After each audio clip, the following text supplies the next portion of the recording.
É, primeiramente, me apresentar. Sou Ricardo Martinelli. Sou Senior Software Engineer, trabalhando pela Red Hat. Eu sou responsável pela área de desenvolvimento de containers de middleware para rodar nas soluções de cloud da Red Hat. Então, o time se chama Cloud Enablement e eu vim aqui para falar sobre o trabalho que eu venho empenhando dentro da Red Hat, que é sobre o XPath. Ok? Meus perfis de redes sociais estão na última slide, tá? Então, o que eu vim falar? Basicamente, dois assuntos, XPath e Cloud, que são diretamente ligados, estão diretamente relacionados, e é o que eu desempenho hoje como papel principal dentro da Red Hat.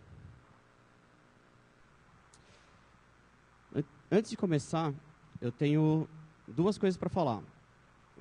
Muito provavelmente, vocês já me viram aí vagando pelo FISLE de Chapéu Vermelho, mas aqui essa palestra, ela simplesmente representa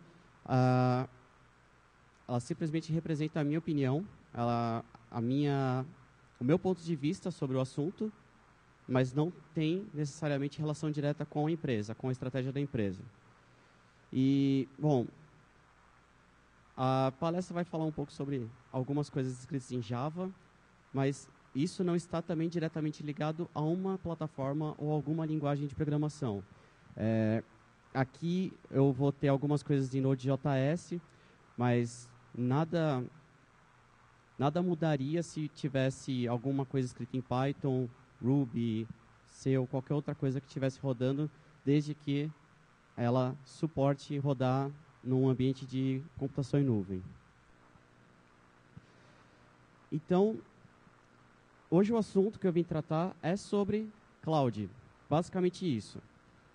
E como muitos de vocês já devem conhecer, Cloud Computing é uma definição formal, hoje feita pela NIST, que ela fez alguns anos atrás, e ela definiu diversas coisas, dentre elas, modelos de serviços. O que seriam os modelos de serviços? Você tem aí essas três sopas de letrinhas aí, que é o SaaS, o PaaS e o IaaS. O IaaS, eu vou começar por baixo. IaaS é a infraestrutura como serviço. É o quê? Você ter máquinas virtuais rodando em um data center que você não sabe onde fica e também não te importa saber onde fica. Porque tudo que você quer é a tua máquina virtual disponível 24/7. A plataforma como serviço, que é o PaaS, é o ambiente onde você vai desenvolver aplicações. Então, você vai desenvolver um ambiente em Java, C, Python, Ruby, ou seja lá qual for a plataforma de programação. E tudo o que você precisa é o quê? Um ambiente de desenvolvimento disponível 24/7. E, por fim, tem o software como serviço. O software já é o software pronto para o usuário final. Exemplos bem claros aí. Zimbra é uma oferta de software como serviço, tal qual o Gmail, Google Drive e outros serviços assim de armazenamento na nuvem. E mais conhecidos, né? Esses são os mais conhecidos. Tem muitos outros espalhados na nuvem. Bom, agora vamos pensar assim, plataforma como serviço não está ligado diretamente a simplesmente desenvolvimento de software. Você pode utilizar... Está funcionando? Estão me ouvindo? Ah, tá.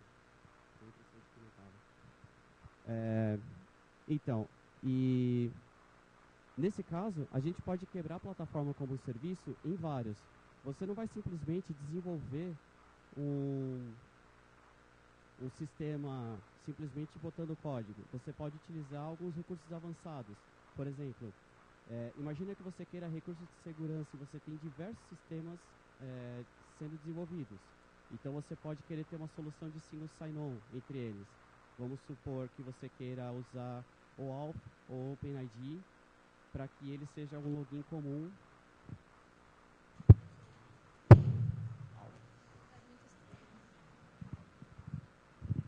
Oi, agora sim, né? Nossa. Desculpa. Onde que eu parei? Ou melhor, onde que vocês pararam? Single sign-on? Beleza. Bem melhor. Bom, então, quando a gente fala de plataforma como serviço, a gente não está simplesmente falando em botar código na nuvem. Porque você pode ter uma aplicação que ela precise de recursos um pouco mais avançados ou um pouco mais preparados. Por exemplo, imagina que você vai ter um parque de software seu e que você queira utilizar um único login para que o seu usuário final vá lá e tenha acesso a todas essas aplicações. Então, o mecanismo de single sign-on, um único ID para qualquer aplicação que ele vá logar. Ou pode ser que ele queira recursos de mobile. Você tem uma aplicação em que vai fazer acesso a um back-end que está em algum banco de dados na nuvem. Então, Mobile Platform as a Service. Ou você pode querer alguma solução que, por exemplo, te traga funcionalidades de workflow, que você vá seguir um workflow definido e que vá ter ou não interação humana em cima disso. Então, Business Process Manager Platform as a Service. Ou então, plataformas que integram serviços legados com serviços que você já tem sendo desenvolvido. Então, Integration Platform as a Service. Por fim, a gente pode estar falando, sim, de simplesmente botar código, que aí é o Application Platform as a Service. É aí que o meu time olhou isso daqui e falou, putz, é muita sopa de letrinha, então a gente decidiu resumir a XPath. Que aí a gente está falando de qualquer coisa, não simplesmente código como serviços mesmo de negócios, de mobile, de integração e por aí vai. Ok? Hoje, a equipe que eu trabalho oferece ou trabalha em cima dessas soluções de XPath. Na área de desenvolvimento de aplicações, a gente fala do framework JBoss. Tanto o JBoss, o servidor JVE completo, que é aquele que oferece serviços das APIs do JVE, que é o JPA, que é a parte do JAX-RS, até a parte do servlet em si. Ou então o simples servlet, que é o próprio Tomcat. Mas, além disso, existe o serviço de single sign-on, que é baseado num framework nosso chamado Keycloak. Ou, então, uma solução para cache distribuído, que é o JBoss Datagrid. Para a área de processos de negócio, a gente tem duas soluções, que é a Business Process Management ou Business Rules Management System. Ele vai tratar sobre regras de negócio, aquele que você fala, regras bem simples, né? Se o usuário for de São Paulo, então conceda desconto de 10%, por exemplo. Ou, se o usuário tiver entre 18 e 25 anos, adicione o fator de risco 15 no seguro. Coisas desse nível. Ou BPM, por exemplo, você queira fazer um workflow de logística, onde você, por exemplo, começa com o teu usuário fazendo o pedido no site, fazendo o pagamento caindo e você passando para o time de logística para fazer o empacotamento e entrega. Ok? Depois a gente entra na parte de serviços de integração, que é a parte do Fuse, a parte do MQ e a parte do Data Virtualization. O Fuse, a grosso modo, ele é um ESB, um Enterprise Service Bus, em que ele trabalha numa arquitetura de SOA, em que ele tem um barramento, e lá você pluga todos os seus serviços de forma a ter uma integração entre eles, que eles comuniquem entre si através do barramento. Você tem também o AMQ, que é uma solução de message broker. Então, caso você precise integrar sistemas através de filas e tópicos, você pode utilizar o AMQ. E o Data Virtualization, que é uma solução em que você pode integrar diversas fontes de dados em um único banco de dados lógico. Então, você pode fazer uma query que pode estar numa tabela no banco de dados MySQL, num arquivo texto, seja lá onde esteja. E, por fim, tem a parte dos serviços de mobile, que é o Feed Henry. Essa solução é uma solução nova dentro do meu time. E ela, basicamente, é desenvolvimento de serviços para mobile, desde a aplicação até o serviço que vai receber as requisições do aplicativo. E aí, por fim, outro ponto que meu time vem trabalhando bastante é na questão de DevOps e microservices. Então, como que com tudo isso daí você consegue também adicionar a questão de DevOps e microservices. Então, DevOps é aquela coisa, né? É você ter tanto o time de desenvolvimento quanto de operação trabalhando lado a lado, de forma a criar releases mais rápidos, né? E a questão do microservices, na questão de você simplificar cada vez mais seus serviços de forma que eles se tornem fáceis de serem trocados ou até mesmo de resolver qualquer problema caso um desses microservices caia. E aí o meu time teve essa... vem trabalhando, né, de forma a utilizar tudo isso daí dentro do OpenShift, porque o que a gente acredita é que todos esses serviços, eles funcionariam muito bem se a gente tivesse algum ambiente que desse alta disponibilidade, que pudesse oferecer aos usuários a carga necessária que ele precisa para a sua demanda.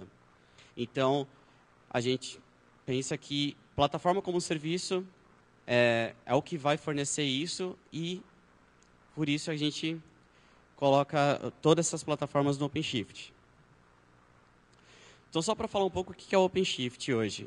O OpenShift está na versão 3, e hoje o OpenShift ele foi reescrito do zero, da versão 2 para a versão 3, e hoje ele utiliza diversas soluções já conhecidas do mercado, como, por exemplo, a containerização feita com Docker e a orquestração desses containers utilizando Kubernetes. Então, basicamente, o que o OpenShift faz é utilizar o poder da containerização do Docker e o poder da orquestração do Kubernetes e cria uma camada por cima disso para que dê um quê de gerenciamento por cima disso.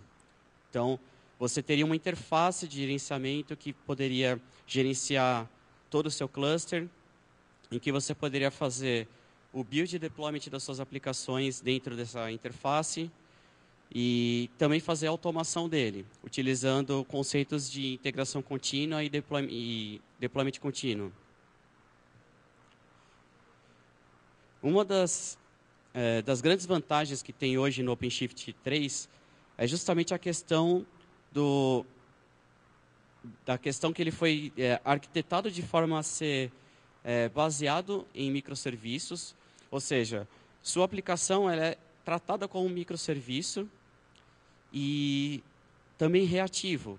Então, se, por exemplo, se a tua aplicação, ou se é um nó da sua aplicação, ela passar a não responder, o cluster do Kubernetes, ele tem a inteligência de verificar essa indisponibilidade e já fazer a troca desse serviço. Ele consegue matar aquele container e substituir por um outro rapidamente. Então, aqui o conceito-chave os conceitos-chave é orquestração, microserviços e arquitetura de software reativo. E que você pode também utilizar nos seus softwares. Hoje o OpenShift, então, ele é self-service, ele é baseado em diversas linguagens, você pode adicionar automação e colaboração nele. Ele é totalmente baseado em padrões, como o Docker e o Kubernetes, como eu já havia falado. Ele consegue escalar, digamos, para 100, 200, 300, 1000 containers muito bem. Ele aguenta bem a porrada. Ele também é open source, você consegue baixar o código do OpenShift, que está disponível no GitHub, github.com/OpenShift. E, claro, que ele atende à demanda de uma empresa sem problema algum.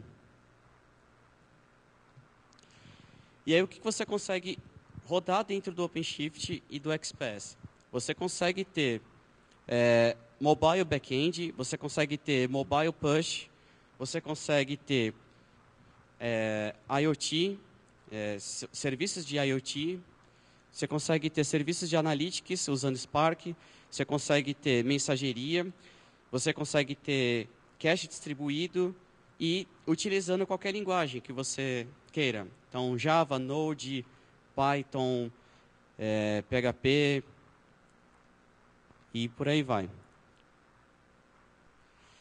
Beleza.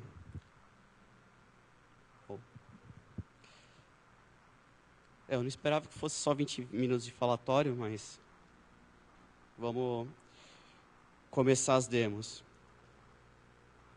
Então, eu trouxe para vocês aqui uma pequena demonstração do que pode ser feito com o OpenShift XPath. Aqui eu estou usando uma instância local. Ela é uma máquina virtual que eu estou rodando. E ela também está disponível no site que eu vou mostrar para vocês logo mais. Vocês podem também rodar na máquina de vocês. Eu vou utilizar aqui o usuário admin.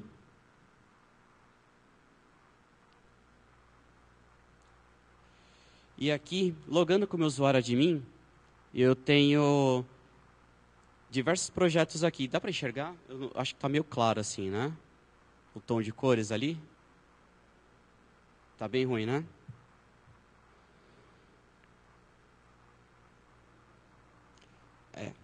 Agora complicou. Vamos ver. Melhorou? Ótimo. Perfeito. Então, aqui eu tenho meus projetos. Tenho diversos aqui. Caso vocês queiram utilizar o OpenShift e queiram testar, peço para vocês muito cuidado com os 3 projetos aqui, ó. Esse Default, OpenShift e OpenShift Infra. Se vocês apagarem um desses projetos, bom, pode sentar e chorar. Opa.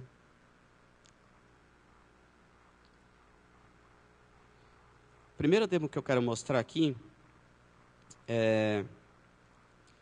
essa é uma demo pronta também, que eu vou mostrar onde vocês podem baixar. Esse cara aqui é uma aplicação que está rodando o BPMS, que é a solução de BPM que a gente tem. E você pode ver que ela está rodando em um container e ele provê um nome DNS aqui já pronto, né? Esse DNS é mágico, tá? Ele não existe, mas acontece que o servidor que recebe essas queries, ele faz uma pegadinha aí. Ele pega a primeira parte que está RHCS-travel agency demo, ele faz isso como nome do host, ponto. Aí, a partir desse ponto, ele pega os próximos 4 pontos, que seriam IP, e aí ele faz o seguinte: se você bater com uma query DNS nesse servidor, no chip I/O, ele vai te retornar o IP que está nessa parte, nesse trecho do meio. Então, por exemplo, vamos ver se eu consigo aqui. Então, olha só, se eu fizer aqui dig abobrinha ponto 192.168.01.chip.io. Podem ver que ele retorna aqui, ó, 192.168.01, que é exatamente esse trecho. Dá para enxergar? Beleza. Então, pode ver que, assim, esse é um servidor, digamos assim, justamente para você utilizar de forma local, né? Não importa o que eu coloque aqui, ele vai me retornar na query. Então, olha só. Perfeito? Então, é um ambiente bem simples que dá para vocês rodarem sem problema algum. Bom, voltando à demo. Ele tem basicamente o quê? Um formuláriozinho que você pode solicitar algumas informações para agência de viagens. Então, você pode dar seu nome aqui. Por exemplo, Justin Bieber. Com e-mail justin@bieber.com. Ele vai viajar sozinho de Londres para Edimburgo nos dias. Ele vai viajar no passado, né? 2014, 20 de janeiro de 2014 a 29 de janeiro de 2014. Beleza.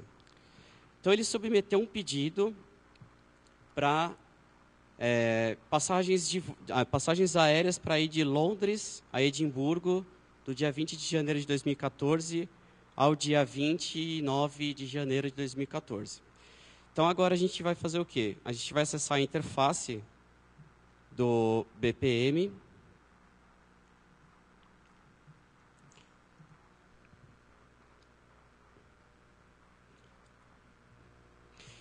Essa interface aqui, em que você encontra as definições de processo aqui. Esses 3 processos aqui são os processos que estão criados que vão reger todo o processo de pedido de passagens aéreas. Então, vamos ver aqui. Eu tenho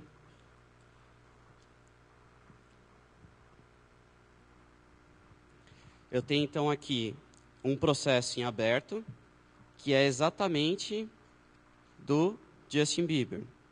Então, agora o que eu tenho que fazer?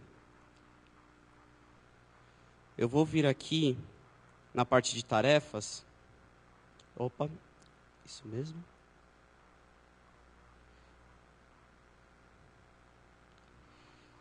Só uma coisinha aqui. Eu consigo, a partir daqui, eu consigo mostrar onde que está, dentro do meu processo, onde que está parado. Que nesse caso está parado aqui, na parte do agendamento no agendamento das passagens. Perfeito? Mas vê que ele está parado, porque exige uma intervenção humana. Então, eu vou vir aqui, na parte das tarefas. E está aqui, o processo está parado, esperando alguém fazer alguma coisa nele. Então, eu vou fazer o seguinte, eu vou pegar esse processo para mim, e aí ele vai pedir um formulário, onde eu tenho 3 opções aqui, onde eu posso pedir para alguém a mais revisar, ou eu posso simplesmente confirmar e colocar dados de cartão, ou cancelar o agendamento. Bom, como no caso é para o Justin Bieber, eu vou cancelar. Então, eu simplesmente marco aqui e completo. Pronto. O processo terminou.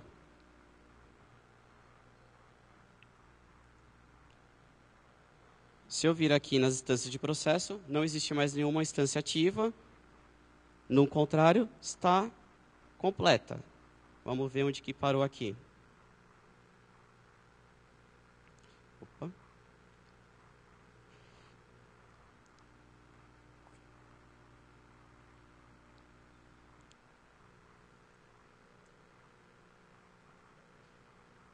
Aqui.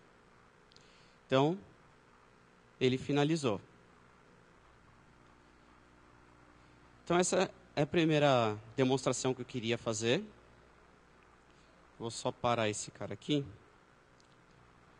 para ele poder aguentar o tranco das próximas. Então, aquela parte de XPath que eu tinha para demonstrar é um só módulo que eu estava utilizando, que é a parte de BPM, mas existem outros módulos por trás e que podem ser utilizados. Agora, a próxima demonstração que eu vou fazer aqui vai ser com suporte a microserviços.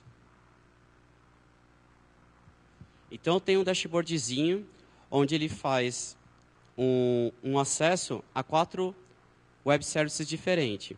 Então, tem um serviço que é o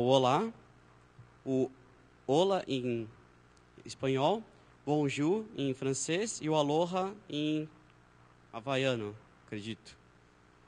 Enfim. E ao lado, vocês podem ver que existem 4 tecnologias diferentes por trás desses web services. Então, eu tenho o Wildfly Swarm, que é um serviço novo que o projeto JBoss está oferecendo para utilizar o web services. É uma espécie de Spring Boot, que é onde o Olá está sendo utilizado. E os outros dois usam Node.js e Vertex. Okay? Vertex também é uma outra solução de JBoss. Só que vejam que assim, o Hola e o Olá, eles não estão respondendo. Mas isso não quer dizer que o meu dashboard não está respondendo. Ele está lá funcionando. Então, a questão do microserviço, ele permite que você tenha uma interface com o usuário e que, não importa quais são os serviços que você está utilizando, você pode ter microserviços executando em seus containers e que, no caso de um deles falhar, a tua interface em toda não vai ficar comprometida. E eles estão parados simplesmente porque eu parei eles na mão. Que estão aqui. Esses são todos os serviços que eu estou utilizando. E aqui está o Hola, que eu vou botar para rodar. E o Olá. Vamos só esperar. Ó, o Hola já está disponível. Olá, já está disponível. Então vamos fazer o teste de novo aqui.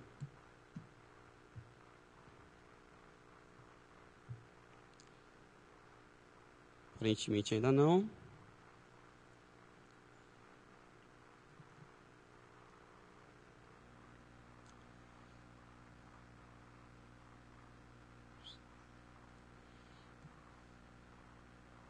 Pronto.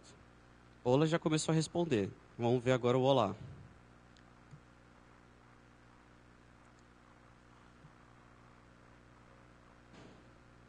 Nada ainda.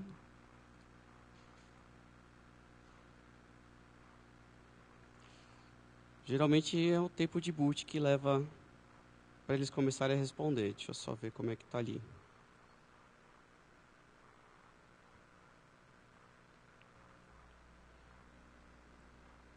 Beleza? Inicializou. Vamos ver. Respondeu. Ok? Então vejam. Eu tinha 2 serviços fora. Podia ser o serviço, por exemplo, de avaliação de uma aplicação ou um serviço de pagamento ou qualquer outro serviço que, digamos assim, não pode ser considerado um microserviço, né? Que ele pode ser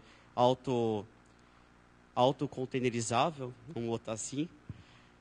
E aí você tem a sua interface com o usuário ainda disponível, porém, se algum serviço cair, ele não vai comprometer a tua interface como um todo. Você consegue ainda utilizar. Perfeito? Agora vem a questão do DevOps. Só subindo já outra aplicação aqui.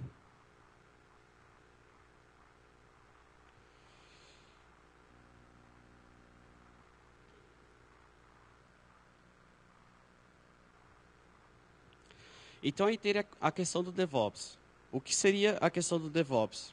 Vamos supor que, por exemplo, e claro, é só uma situação, não quer dizer que isso se resume a DevOps, tá? Mas vamos supor que você tem um servidor que ele já faz todo o processo de baixar o teu código, executar todos os testes, colocar no ambiente de desenvolvimento, fazer outros testes, por exemplo, testes de integração, depois jogar para um QA, para alguém ir lá e aprovar uma possível promoção daquela versão para produção. Isso tudo, se você fizer de forma manual, isso vai complicar muito e vai ter muita propensão a falhas, né? Então, A ideia aqui é mostrar um servidorzinho de integração contínua, como por exemplo o Jenkins, em que ele pode fazer essa parte do DevOps. Então vamos lá. Vou me logar aqui no meu Jenkins, e aí eu tenho o meu microserviço Aloha, que está em processo de execução dos pipelines de DevOps. Então, no caso, ele começa com um checkout. Só um minutinho. Então, ele começa com o checkout do código, faz o build do projeto, aí depois ele vai fazer os testes, joga para um ambiente de desenvolvimento para fazer alguns outros testes de integração.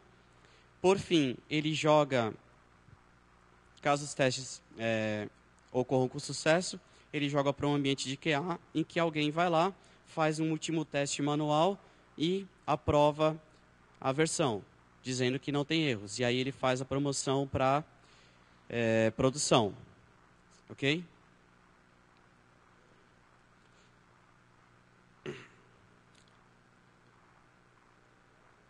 E aí, como vocês já conhecem Java, esse build vai levar em torno de 6 anos-luz.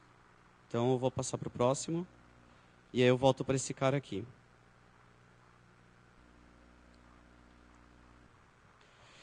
Então, isso resume mais ou menos uma demonstração de como você poderia utilizar o OpenShift e XPath também para arquiteturas de microserviço e também usar conceitos de DevOps.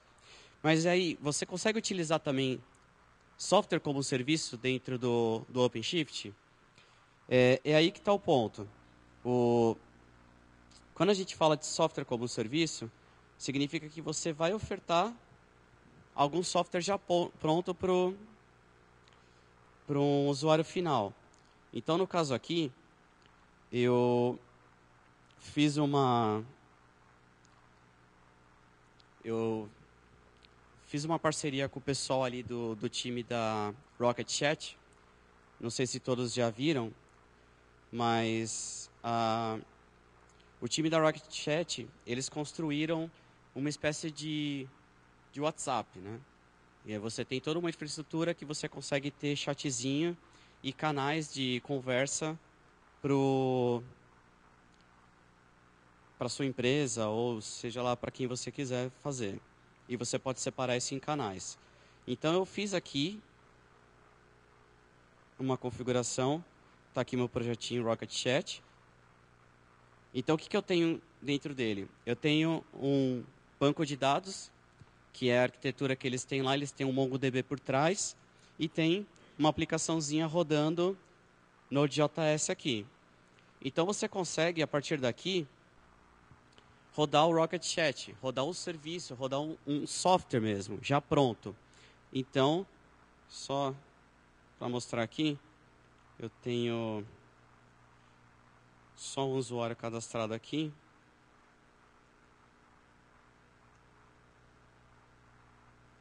Vamos lá. Olha lá. Então, esse é o Rocket Chat que eu vi lá com o pessoal, eu achei sensacional o software. Aí eu decidi montar um ambiente do Rocket Chat dentro do OpenShift para mostrar que você também consegue, a partir do OpenShift e usando a solução de PaaS, você consegue ofertar uma solução de software para usuários finais. Então você poderia colocar, vamos colocar uma outra situação hipotética aqui, mas poderia colocar uma solução de e-mail, uma solução, sei lá, um CRM, um RP, algo que uma empresa utilizaria, né? Então, até que construí um canal aqui, mandei uma mensagem, e isso tudo sendo preenchido em banco, né? Beleza. Esse daqui vai levar ainda mais um tempo. Então, bom, basicamente, essas eram as demonstrações que eu queria fazer. Então, tem a questão do XPath, em que você vai utilizar algum tipo de desenvolvimento avançado com fluxo de negócio, com regras de negócio, com plataformas de mobile, com integração. Isso tudo você consegue utilizar através de soluções XPaaS. E, com isso, você consegue agregar também a parte de DevOps e microserviços nas arquiteturas das suas aplicações. Ok? Por fim, e eu estou impressionado que está terminando já, eu queria então divulgar para vocês um portal que a Red Hat tem, que é o Red Hat Developers. O site se chama developers.redhat.com, em que todas as soluções que eu estou utilizando aqui vocês podem baixar para fins de desenvolvimento, gratuito. E além disso, você consegue baixar artigos, vocês conseguem baixar aplicações de exemplo, aquele da agência de viagens, ela está disponível. Vídeos também, explicando como utilizar as tecnologias. E a questão de downloads. Eu utilizei esse CDK aqui. O CDK, ele é basicamente o quê? Você vai ter aqui um scriptzinho usando Vagrant. E aí, esse Vagrant, quando você subir ele vai provisionar uma máquina virtual que já tem todo o ambiente de OpenShift rodando dentro dele. Então, você consegue já localmente desenvolver containers ou desenvolver suas aplicações dentro da plataforma OpenShift.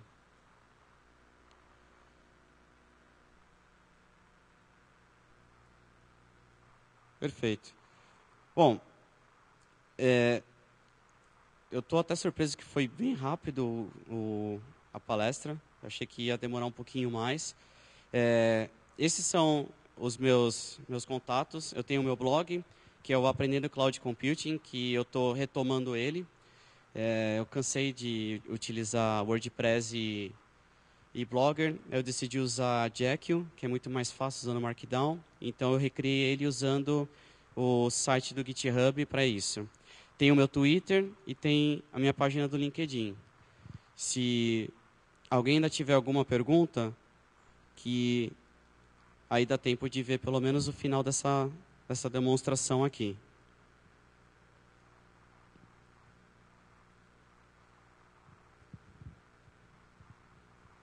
Não? Vai, William, pergunta aí, meu.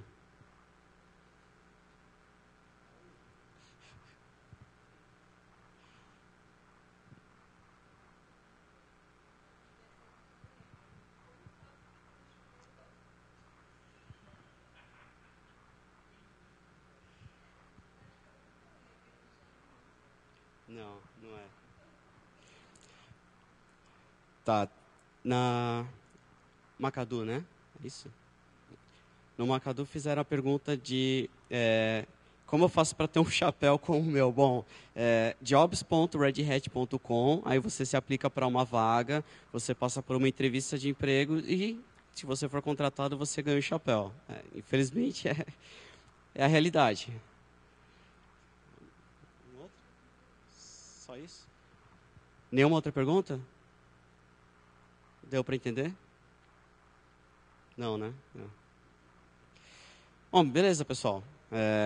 Obrigado. E é isso aí.